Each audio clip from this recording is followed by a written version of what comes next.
বন্ধুরা আমার সকল প্রিয় দর্শক বন্ধুদের জানাই প্রকৃতি প্রেমী এন্ড আর্ট চ্যানেলে স্বাগতম। তো বন্ধুরা আজকে আমি আপনাদের জন্য নিয়ে চলে এসেছি আরও একটি নতুন ভিডিও।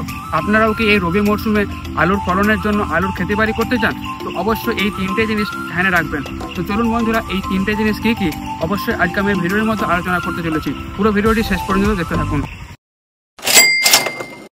তো বন্ধুরা প্রথম যে পদ্ধতিটি প্রথমে আপনাদেরকে অবলম্বন করতে হবে সেটা হলো যে কাটা যে আলুর বীজ রয়েছে এই বীজকে প্রথমে কিন্তু আমাকে শোধন করে নিতে হবে। শোধন করার পদ্ধতি আপনারা অর্গানিকভাবে করতে পারেন এবং কেমিক্যালভাবে করতে পারেন, কিন্তু আলুর বীজকে প্রথমে শোধন করার পর তারপরে কিন্তু আমি জমির মধ্যে সোয়িং করব।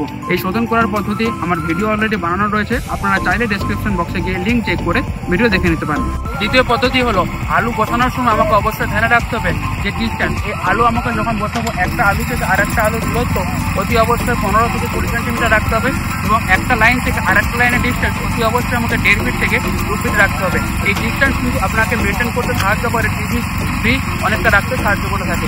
যতটা আপনি ডিস্টেন্স মেনটেন করবেন ততটাই কিন্তু আপনার আলুর ফলন ফ্রি হয়ে থাকে। 2 নম্বর পদ্ধতিটি হলো আপনারা যখন আলু বসিয়ে থাকেন তার পূর্ববর্তীকালে আলুর জমিকে তৈরি করতে হয়। এই জমি তৈরি করার সময় যে সমস্ত নিউট্রিয়েন্ট অ্যাপ্লাই করে থাকেন যেমন নাইট্রোজেন, ফসফরাস, পটাশ এবং এই সমস্ত নিউট্রিয়েন্টগুলো অ্যাপ্লাই করার জন্য আপনারা যে সমস্ত নিউট্রিয়েন্ট ব্যবহার করে থাকেন যেমন নাইট্রোজেন অ্যাপ্লাই করার জন্য আপনারা ইউরিয়া ব্যবহার করে থাকেন। তো এই ইউরিয়াকে কিন্তু আমি প্রথমেই সম্পূর্ণ পুরোটাই অ্যাপ্লাই করে দেবো না। এই ইউরিয়াকে 3টে ভাগে ভাগ করে নিয়ে আমাকে অ্যাপ্লাই করতে হবে। প্রথম ভাগ আমাকে জমি তৈরি করার সময় অ্যাপ্লাই করতে হবে এবং তারও পরে এই 2টো ভাগ আমাকে ইন্টারকালচারাল অপারেশন করার সময় আমাকে অ্যাপ্লাই করতে হবে। কেননা এই ইউরিয়ার ব্লিচিং পার্সেন্টেজ সব থেকে বেশি, 60 থেকে 70% জমি থেকে লস হয়ে যায়, গাছ আপটেক করতে পারে না। তার জন্য আমাকে এটা ধ্যানে রাখতে হবে এবং 3টে ভাগে ভাগ করে আমাকে অ্যাপ্লাই করতে হবে।